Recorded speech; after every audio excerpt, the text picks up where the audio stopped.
Hello friends, नमस्कार। आज अब हमारा क्रम जो है बराबर चल रहा है।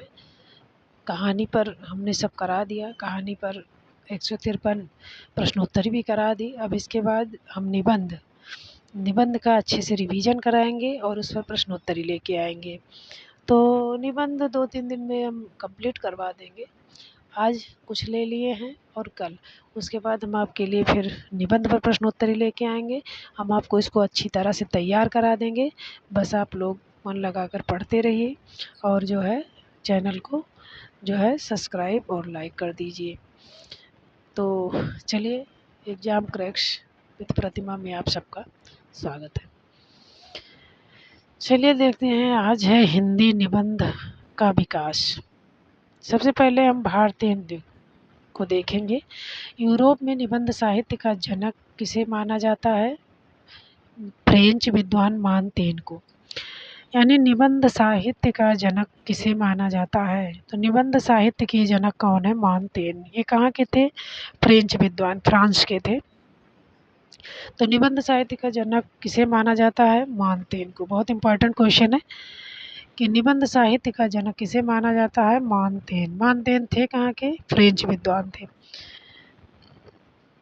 अंग्रेजी साहित्य का प्रथम निबंधकार किसे माना जाता है? ये भी इम्पोर्टेंट है कि हिंदी साहित्य का प्रथम निबंधकार अंग्रेजी साहित्य का पूछा जाए। निबंध देखिए, यूरोप में निबंध साहित्य का जनक तो मानते हैं, लेकिन अंग्रेजी साहित्य का अगर प्रथम निबंधकार पूछा जाता है तो लॉर्ड बेकन है। 2 क्वेश्चन हमारा यहाँ कंप्लीट हो गया।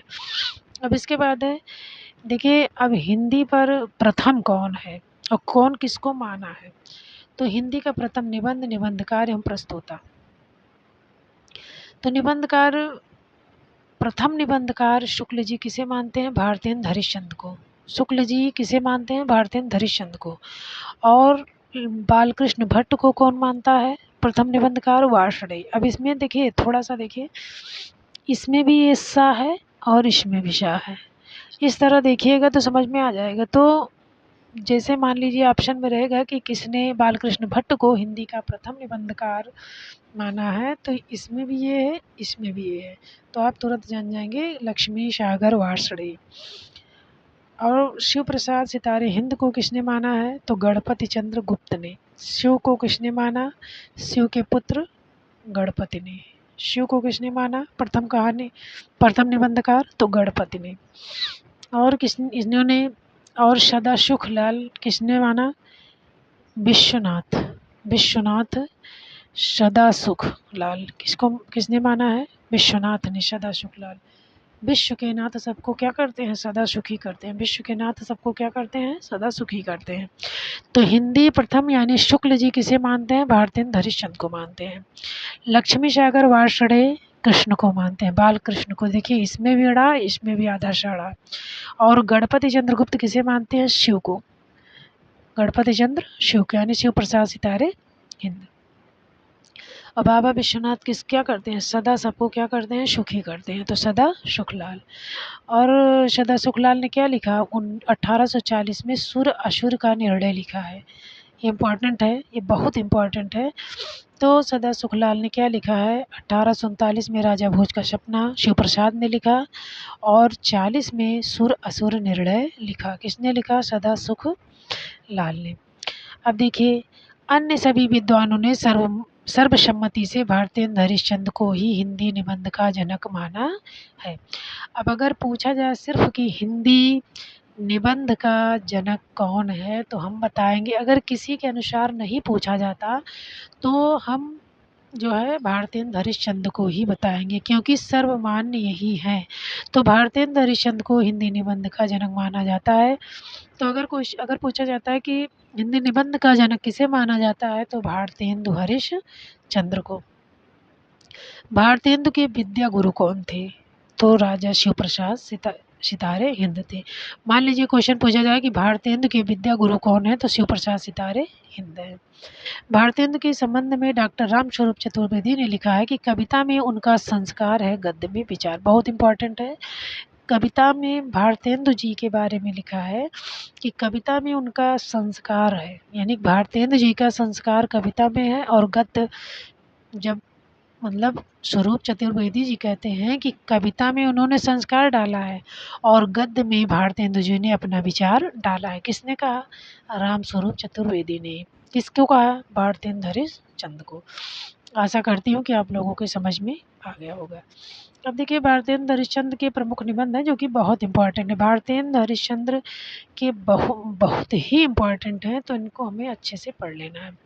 कश्मीर कुसुम, उदय पूर्वोदय कालचक्र इम्पॉर्टेंट है।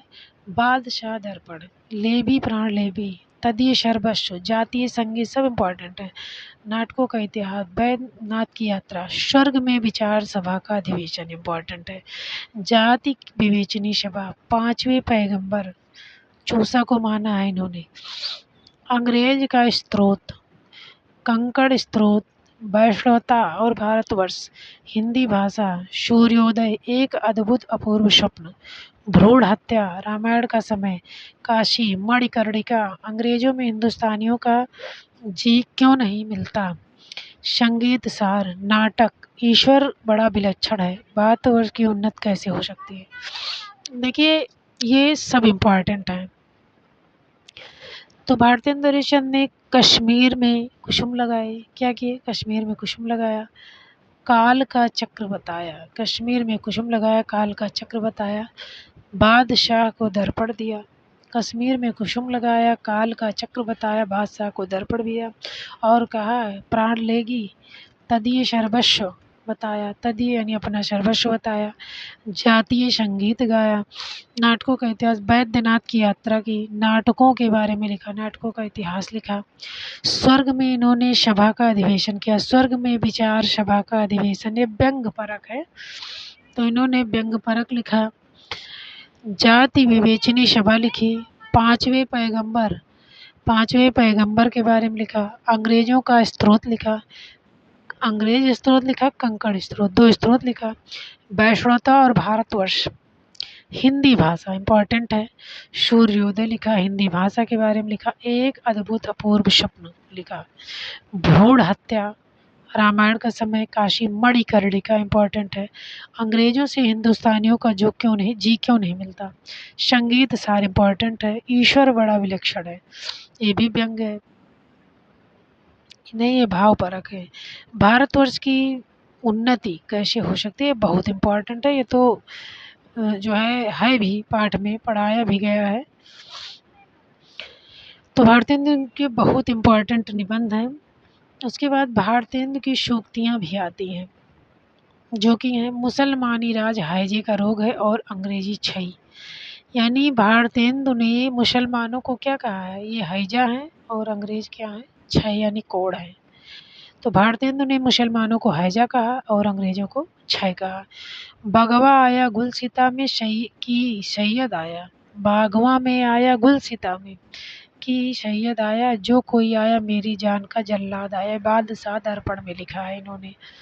बागवा में आया गुलसिता में, बागवा आया गुलसिता में कि सैयद आया, जो कोई आया मेरी जान का जल्लाद आया। बादशाह दर्पण में लिखा है। अब आगे बालकृष्ण भट्ट, ये भी बहुत इम्पोर्टेंट है। बालकृष्ण भट्ट को शुक्ल जी ने हिंदी का स्टील कहा है। देखिए बालकृष्ण भट्ट हिंदी का स्टील कहा। इनके प्रमुख निबंध निम्न है। चंद्रोदय इम्पॉर्टेंट है। संसार महानाटकशाला इम्पॉर्टेंट है। प्रेम की बाग की सैलानी, साहित्य जन समूह के हृदय का विकास इम्पॉर्टेंट है। शब्द का आकर्षण शक्ति, साहित्य का सभ्यता से घनिष्ठ संबंध है। इंग्लिश पढ़े तो बाबू होए, आत्मनिर्भरता, कल्पना, ठेला मेला इम्पॉर्टेंट है। इंग्लिश पढ़े तो बाबू इम्पॉर्टेंट है। रोटी तो किसी भांति कमा खाए मछंदर, बाल विवाह, एक अनोखा स्वप्न इम्पॉर्टेंट है। माता का स्नेह, काल चक्र का चक्कर इम्पॉर्टेंट है। प्रतिभा, माधुर्य, आशा, आत्मगौरव इम्पॉर्टेंट है। रुचि, भिक्षावृत्ति इम्पॉर्टेंट है। ईश्वर भी क्या ठठोल है।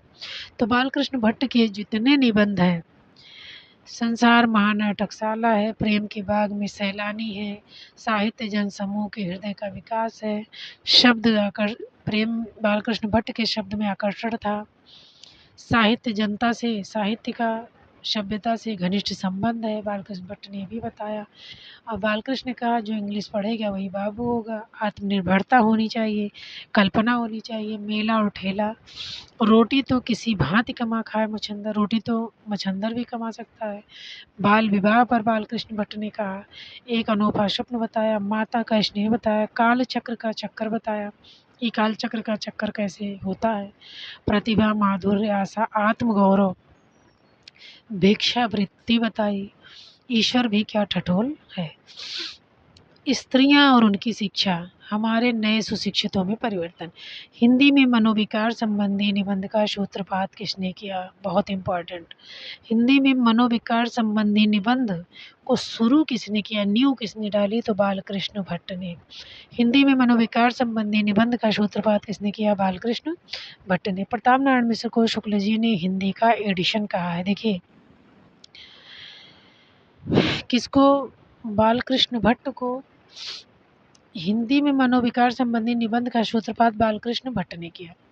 अब बालकृष्ण भट्ट को तो शुक्ल जी ने स्टील कहा और एडिशन प्रताप नारायण मिश्र। शुक्ल जी ने हिंदी का एडिशन किसे कहा? प्रताप नारायण को। बहुत इम्पोर्टेंट है।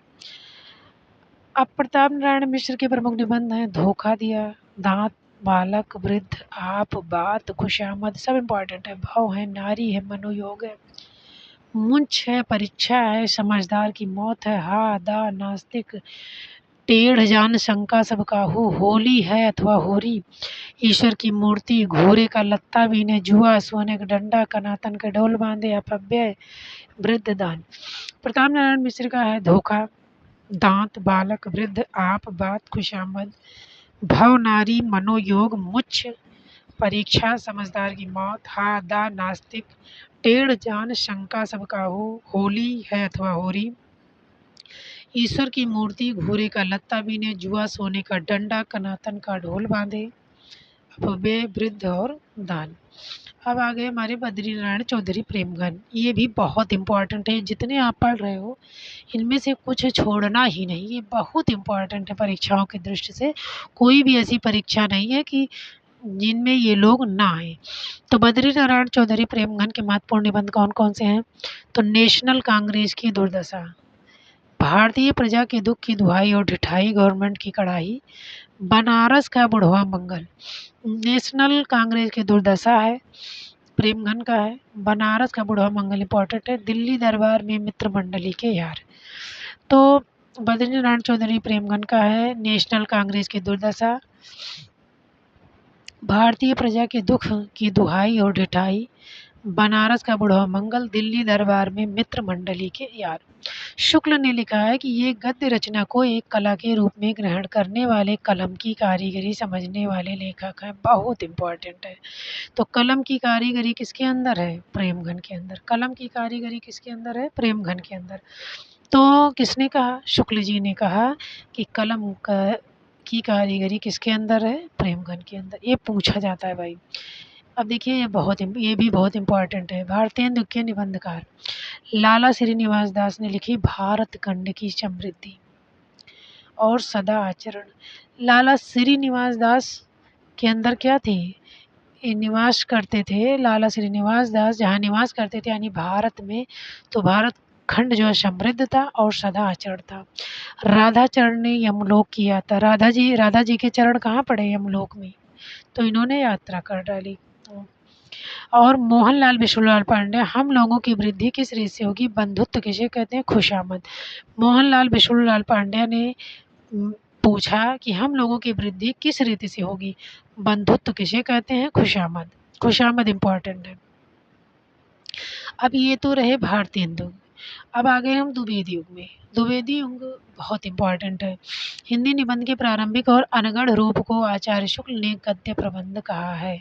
हिंदी निबंध के, मान लीजिए पूछा जाए कि आचार्य शुक्ल ने गद्य प्रबंध किसे कहा है, तो प्रारंभिक और अनगढ़ रूप को गद्य प्रबंध किसने कहा? हिंदी निबंध के प्रारंभिक और अनगढ़ रूप को गद्य प्रबंध किसने कहा? तो आचार्य शुक्ल ने कहा। आचार्य महावीर प्रसाद द्विवेदी ने साहित्य को, बहुत इम्पोर्टेंट है, ज्ञान राशि का रंचित कोश संचित कोश कहा है। आचार्य महावीर प्रसाद द्विवेदी ने साहित्य को क्या कहा? ज्ञान राशि का संचित। महावीर के प्रसाद जो है प्रसाद द्विवेदी के ही पास ज्ञान था खूब, इन्होंने ही व्याकरण सम्मत बनाया, इन्होंने भाषा को शुद्ध किया, इसलिए इनके पास ज्ञान का संचित कोश था। इस तरह याद कर लीजिए कि महावीर के पास क्या है? ज्ञान राशि का संचित कोश है। आचार्य महावीर प्रसाद द्विवेदी ने लॉर्ड बेकन के निबंधों का अनुवाद किसमें किया? ये भी इम्पोर्टेंट है, बेकन रत्नावली से। तो इसमें से बेकन है, ये बेकन ले लीजिए और विचार महावीर प्रसाद, यानी कि बेकन के निबंधों का अनुवाद बेकन विचार रत्नावली शीर्षक से किसने किया? महावीर प्रसाद द्विवेदी ने। अब आ गए हम आचार्य शुक्ल। आए नहीं है, आचार्य शुक्ल का विचार है कि महावीर प्रसाद द्विवेदी के निबंधों को इन्होंने क्या कहा? बातों का संग्रह। बहुत इंपॉर्टेंट है, महावीर प्रसाद द्विवेदी के निबंधों को शुक्ल जी ने क्या कहा है? बातों का संग्रह। की कहने का मतलब महावीर प्रसाद द्विवेदी बातों को इकट्ठा किए हैं, संग्रह किए हैं। अब इनका महत्वपूर्ण निबंध देख लीजिए। संपत्ति शास्त्र बहुत इंपॉर्टेंट है। रसज्ञ रंजन, लेख की अंजलि किसके पास है? महावीर के पास है। और नाट्य शास्त्र भी, नाटक भी अच्छा करते थे महावीर, नाट्य शास्त्र। उपन्यास रस, आगरे की शाही इमारतें महावीर के पास है, आगरे की शाही इमारतें। कालिदास के समय का भारत इन्होंने लिखा, यानी आगरे की शाही इमारतों के बारे में लिखा। फिर कालिदास के पास आ गए। फिर दंड देव का आत्मनिवेदन लिखा। भाषा और व्याकरण महावीर का है, भाषा और व्याकरण किसका है? महावीर के इम्पोर्टेंट है। कवि और कविता महावीर की है। महाकवि माघ का प्रभात वर्णन किसका है? महावीर का है। दमयंती का चंद्रोपालंब, मतलब जन दमयंती चंद्रमा को उपालंब दे रही है, महावीर प्रसाद का है। कवि बनने के लिए सापेक्ष साधन इन्होंने ही बताया है, महावीर प्रसाद ने बताया कि कवि बनने के सापेक्ष यानी कैसे कैसे साधन जुटाने चाहिए, इसको महावीर ने बताया। म्यूनिसपालिटी के कारनामे महावीर ने बताया। शुद्ध अपराधी जनकस्य दंडा, संस्कृत के बारे में महावीर ने बताया। आत्मनिवेदन महावीर का, प्रभात और नेपाल, तो ये बहुत इम्पोर्टेंट है। बाल मुकुंद गुप्त ने महावीर द्विवेदी के निबंध भाषा और व्याकरण से अनिस्थिरता शब्द को लेकर उनकी आलोचना आत्माराम टेटे से की। जो है अनिस्थिरता शब्द, उन्होंने महावीर प्रसाद की निबंध था भाषा और व्याकरण, उसमें उन्होंने अनिस्थिरता को गलत बताते हुए बाल मुकुंद गुप्त ने महावीर प्रसाद द्विवेदी के निबंध भाषा व्याकरण से अनिस्थिरता शब्द को लेकर, ये पूछा जाता है कि किसने महावीर के निबंध भाषा और व्याकरण से अनिस्थिरता शब्द को लेकर के आलोचना की थी? आत्माराम नाम से किसने आलोचना की थी? तो वो थे बाल मुकुंद गुप्त। बाल मुकुंद गुप्त के जवाब में महावीर प्रसाद द्विवेदी ने लिखा कि सर्ग और नरक ठिकाना नहीं। किस नाम से लिखा? कल्लू अलहित के नाम से। किस नाम से लिखा? कल्लू अलहित। बाल मुकुंद गुप्त ने 1904 से 1905 में भारत मित्र में शिव शंभू का चिट्ठा नाम से तत्कालीन गवर्नर जनरल लॉर्ड कर्जन को संबोधित करके निबंध लिखा था। बहुत इंपॉर्टेंट है कि शिव शंभू का चिट्ठा किसका है? तो बाल मुकुंद का है। 1904 और 5 में भारत मित्र में उन्होंने तत्कालीन गवर्नर, जब 1904-5 में जब बंग विभाजन हुआ तो लॉर्ड गवर्नर जनरल जो है को संबोधित, लॉर्ड कर्जन को उन्होंने संबोधित करके लिखा था शिव शंभू का चिट्ठा। और वो किसमें? भारत मित्र पत्र में इन्होंने शिव शंभू का चिट्ठा लिखा था 1904 और 5 में। किसको संबोधित करके लिखा था? तो तत्कालीन गवर्नर जनरल लॉर्ड कर्जन को। बाल मुकुंद गुप्त के निबंध गुप्त निबंधावली शीर्षक से, बाल मुकुंद गुप्त के जितने निबंध थे गुप्त निबंधावली शीर्षक से प्रकाशित हुए। अब आगे अध्यापक पूर्ण सिंह। अध्यापक पूर्ण सिंह भी बहुत इम्पोर्टेंट है भाई। आचरण की सभ्यता है तो पाठ आप लोगों ने पढ़ा होगा 11-12 में। मजदूरी और प्रेम, सच्ची वीरता, पवित्रता, कन्यादान, अमृता का मस्त योगी, मस्त कवि वाल्ट व्हिटमैन, बहुत इम्पोर्टेंट है। अध्यापक पूर्ण सिंह ने कुल कितने निबंध लिखे? अच्छा, कुल कितने निबंध? अब अभी मान लीजिए पूछा जाए कि अध्यापक पूर्ण सिंह ने कुल कितने निबंध लिखे, तो कुल उन्होंने 6 निबंध लिखे। कौन कौन से? आचरण की सभ्यता, मजदूरी और प्रेम, सच्ची वीरता, पवित्रता, कन्यादान, अमेरिका का मस्त कवि वाल्ट व्हिटमैन। आचार्य महावीर प्रसाद द्विवेदी ने लिखा कि अच्छी हिंदी बस एक व्यक्ति लिखता है, कौन? बाल मुकुंद। बाल मुकुंद गुप्त ने इनकी इतनी खिंचाई की थी अनिश्चितता शब्द पर, फिर भी प्रसाद जी ने क्या लिखा कि अच्छी हिंदी बस एक व्यक्ति लिखता है, कौन? बाल मुकुंद गुप्त। बाल मुकुंद गुप्त की उक्ति है, बड़ी धूम से टेसू आए। कभी कभी पूछा जाता है कि ये उक्ति किसकी है, तो बड़ी धूम से टेसू आए, लड़के लाड़ी साथ लगाए, होगा दिल्ली में दरबार, सुनकर चौंक पड़ा संसार। अंग्रेजों को व्यंग किया है कि बड़ी धूमधाम से टेसू आए, टेसू की तरह लाल होते हैं अंग्रेज, लड़के लाड़ी साथ लगाए, और होगा दिल्ली में दरबार, सुनकर चोट पड़ा संसार। अब आ गए हमारे चंद्रधर शर्मा गुलेरी, बहुत इंपॉर्टेंट हैं ये भी भाई। कछुआ धर्म और मारिस माहिक उठाओ, ये दोनों बहुत इंपॉर्टेंट निबंध हैं। ये किसके हैं? चंद्रधर शर्मा गुलेरी के। द्विवेदियों के अन्य महत्वपूर्ण निबंधकार हैं। माधव प्रसाद ने लिखा रामलीला, परीक्षा, धृति, क्षमा, सब मिट्टी हो गया। जिनमें रामलीला, माधव रामलीला करते थे, और माधव यानी कृष्ण भगवान परीक्षा लेते थे, धृति धैर्य कारण करते थे, क्षमा करते थे, और सब मिट्टी हो गया। ये तो माधव रामलीला करते थे, परीक्षा लेते थे, धृति लेते थे, क्षमा करते थे, और सब मिट्टी हो गया। गोविंद नारायण ने किस पर विचार किया? तो प्राकृत पर। गोविंद भगवान प्राकृत पर विचार किए और विभक्ति पर विचार किए। गोविंद नारायण ने प्राकृत और विभक्ति दो पर विचार किया। कवि और चित्रकारों पर विचार किया। तो गोविंद नारायण ने प्राकृत पर विचार किया, विभक्ति पर विचार किया, कवि और चित्रकार पर विचार किया। मिश्र बंधुओं ने पुष्पांजलि, बहुत इंपॉर्टेंट है, 1916 में लिखा। देखिए, पुष्प की अंजलि लिखा और सुमन की अंजलि लिखा। पुष्प की अंजलि 16 में लिखा, सुमन की अंजलि लिखा, और आत्म शिक्षा लिखा। तो मिश्र बंधुओं ने पुष्प की अंजलि लिखी, सुमन की अंजलि लिखी, और आत्म शिक्षा, 3 निबंध। जगन्नाथ प्रसाद चतुर्वेदी, जगन्नाथ को गद्य की माला पहनाई गई। जगन्नाथ को क्या पहनाई गई? गद्य की माला। कब? 1909 में। निबंध नीचे बताया गया। जगन्नाथ ने बताया निबंध नीच होता है। बाकी बहार है, पिक्चर की पूजा है, अनुप्रास का अन्वेषण इम्पोर्टेंट है। जगन्नाथ अनुप्रास का अन्वेषण करते थे। जगन्नाथ को गद्य माला पहनाई गई 1909 में। निबंध नीच होते हैं, जगन्नाथ ने बताया कि निबंध नीच होते हैं। जगन्नाथ ने बाकी बहार बताई, पिक्चर की पूजा की, और अनुप्रास का अन्वेषण किया। तो गद्य की माला पहनाई गई, निबंध नीच होते हैं, बाकी बहार बताई गई, पिक्चर की पूजा की गई, अनुप्रास का अन्वेषण किया गया। बाबू श्याम सुंदर दास, बहुत इंपॉर्टेंट। साहित्य की विशेषताएं, समाज और साहित्य, कर्तव्य और सभ्यता। बाबू श्याम सुंदर दास ने साहित्य की विशेषताएं बताई, समाज और साहित्य बताया, कर्तव्य, कवि और कर्तव्य, कर्तव्य और सभ्यता। तो साहित्य की विशेषता बताई, समाज और साहित्य के बारे में बताया, कर्तव्य और सभ्यता के बारे में बताया। पद्म सिंह, मुझे मेरे मित्रों से बचाओ। पद्म सिंह कहते हैं कि मुझे मेरे मित्रों से बचाओ। दयानंद सरस्वती मर गए, उनको पता लग गया, कि उन्होंने बताया कि दयानंद सरस्वती मर गए। हिंदी के प्राचीन साहित्य का उद्धार उन्होंने किया। पद्म सिंह ने अपने मित्रों से बचाने की बात की। पद्म सिंह ने बताया कि दयानंद सरस्वती मर गए। पद्म सिंह ने बताया कि हिंदी प्राचीन साहित्य का उद्धार करो। आचार्य शुक्ल ने गोविंद नारायण मिश्र के गद्य विधान को सायास अनुप्रास में गुथे शब्द गुच्छों का अटाला कहा है। पूछा जाता है कि शुक्ल जी ने किसके गद्य विधान को सायास अनुप्रास में गुथे शब्द गुच्छों का अटाला कहा है? तो गोविंद नारायण के। उन्होंने जो कई उपाधियां दी है सबको, उसको अच्छे से पढ़ लेना।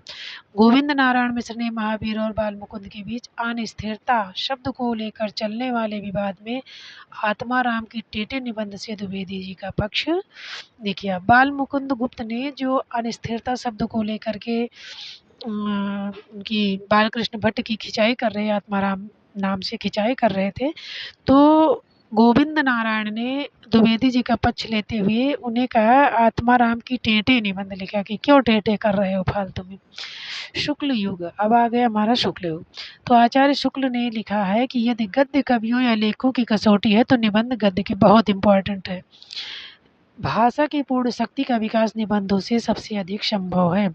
आचार्य शुक्ल ने लिखा है कि यदि गद्य कवियों की या लेखकों की कसौटी है तो निबंध गद्य की। तो कसौटी कसौटी इन्होंने कहा है, किसने? शुक्ल जी ने। आचार्य शुक्ल ने चिंतामणि भाग 1 में लिखा है कि इस पुस्तक में मेरी अंतरयात्रा में पढ़ने वाले कुछ प्रदेश हैं। मान लीजिए पूछा जाए कि शुक्ल जी के चिंतामणि के किस भाग में उनके अंतरयात्रा के प्रदेश के बारे में बताया गया है, तो वो है चिंतामणि भाग 1 में। यात्रा के लिए निकलती रही बुद्धि पर हृदय को भी साथ लेकर। मैं यात्रा पर गया तो मैं बुद्धि के साथ हृदय को भी साथ लेकर गया था। शुक्ल जी के प्रमुख निबंध हैं। संपादक चिंतामणि भाग 1, इसमें ये पूछा जाता है कि इसमें कौन से निबंध चिंतामणि भाग 1 में है और कौन से भाग 2 में है। तो चिंतामणि भाग 1 रामचंद्र शुक्ल का 1939 में है। भाव या मनोविकार, उत्साह, श्रद्धा और भक्ति, करुणा है, लज्जा के साथ ग्लानि है, श्रद्धा के साथ भक्ति है, भाव के साथ मनोविकार है, लोभ के साथ प्रीति है, घृणा है, ईर्ष्या है, भय है, क्रोध है, कविता है, क्या है? भारतेंद्र हरिश्चंद्र है, तुलसी का भक्ति मार्ग है, मानस की धर्मभूमि है, काव्य में लोक मंगल की साधनावस्था है, साधारणीकरण और व्यक्ति वैचित्र है, रसात्मकता बोध के विविध रूप हैं। तो भाव और विकार हैं। चिंतामणि भाग 1 कब प्रकाशित हुआ? 1939 में। अब इनमें कितने निबंध हैं? इनमें 17 निबंध हैं। अगर पूछा जाए कि चिंतामणि भाग 1 में कितने निबंध हैं, तो 17 निबंध हैं। अब भाव के साथ मनोविकार है, उत्साह है, श्रद्धा और भक्ति है, करुणा है, लज्जा और ग्लानि है, लोभ और प्रीति है, घृणा है, ईर्ष्या है, भय है, क्रोध है, कविता क्या है? भारतेंद्र हरिश्चंद्र। तुलसी का भक्ति मार्ग, तुलसी का भक्ति मार्ग भी बताया, भारतेंद्र हरिश्चंद्र के बारे में बताया, मानस की धर्मभूमि बताई, काव्य में लोक मंगल की साधना बताई, साधारणीकरण और व्यक्ति चित्रवाद बताया और रसात्मक बोध के विविध रूप बताया। चिंतामणि भाग 2 किसने लिखा? विश्वनाथ प्रसाद मिश्र ने। देखिए भाग 1 तो शुक्ल जी ने 1939 में लिखा, लेकिन भाग 2 चिंतामणि भाग 2 विश्वनाथ प्रसाद मिश्र, उसमें 17 निबंध थे और चिंतामणि भाग 2 में 2 है तो इसमें +1 कर दीजिए, यानी कि 3 निबंध है।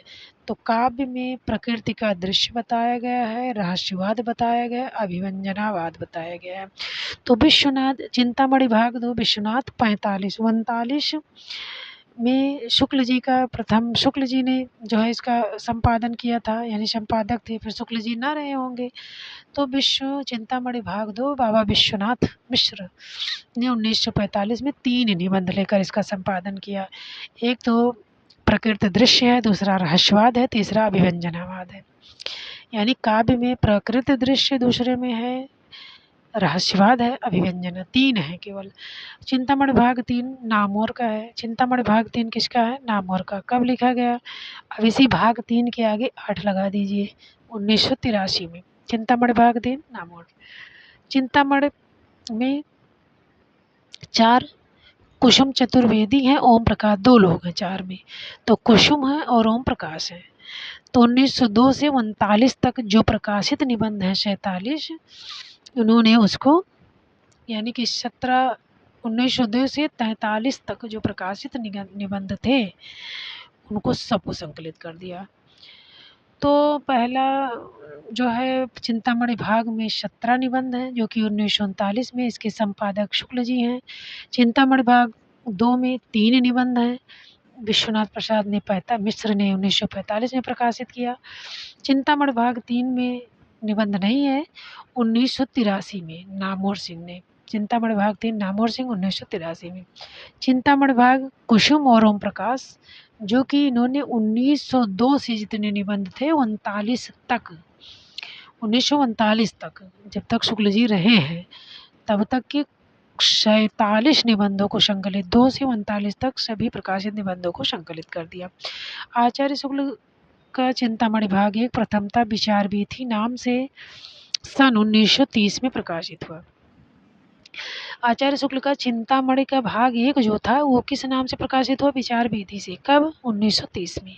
कब प्रकाशित हुआ? 1930 में। कविता क्या है? सर्वप्रथम निबंध सर्वप्रथम सरस्वती पत्रिका में 1909 में प्रकाशित हुआ। कविता क्या है? शुक्ल जी की कविता है। पहला निबंध है, प्रथम निबंध है।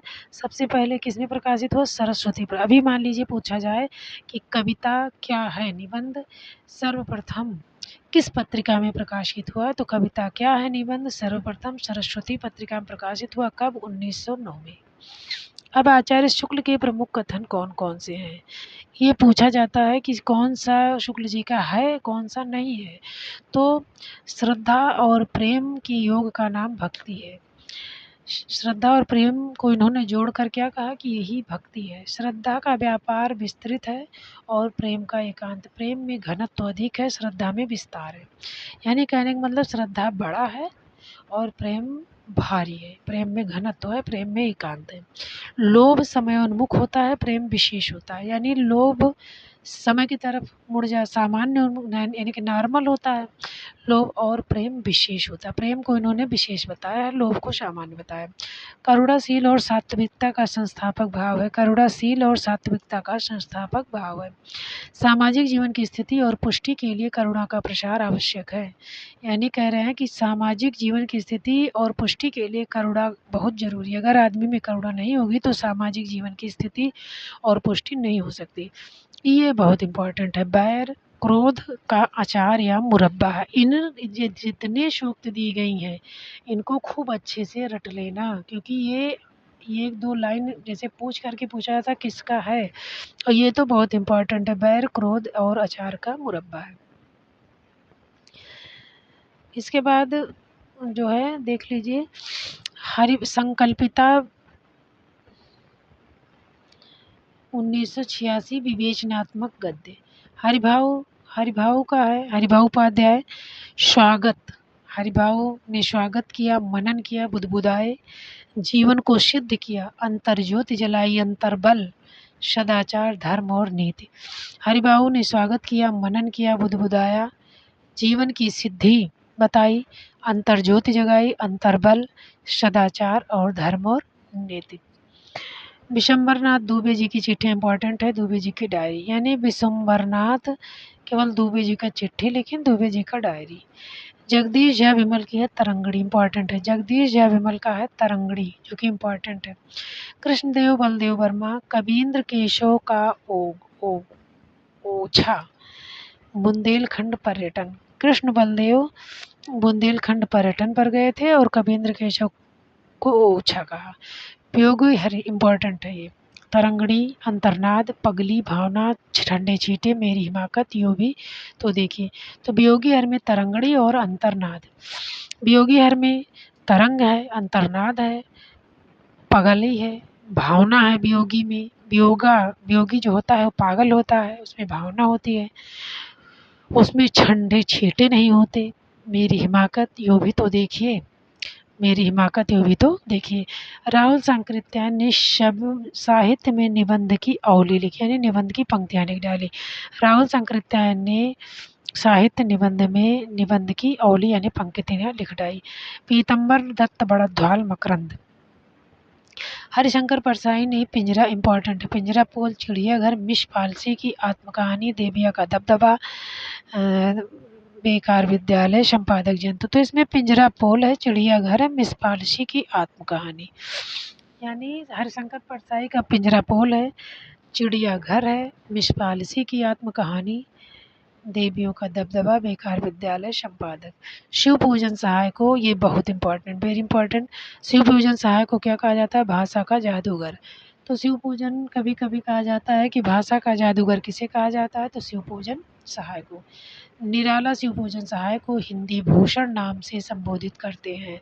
अभी मान लीजिए पूछा जाए कि हिंदी भूषण नाम से किसने किसे संबोधित किया है, तो निराला जी ने शिव पूजन सहाय को हिंदी भूषण नाम से संबोधित किया है। शिव पूजन सहाय को भाषा का जादूगर कहा जाता है। निराला शिव पूजन सहाय को हिंदी भूषण नाम से संबोधित करते थे। अब बस आज इतना ही। हमने बहुत आप लोगों को समझाने का प्रयास किया और जो है बात समझ में आ गई होगी। चलिए अब इसके बाद कल आगे पढ़ाएंगे, शुक्लोत्तर युग है। धन्यवाद।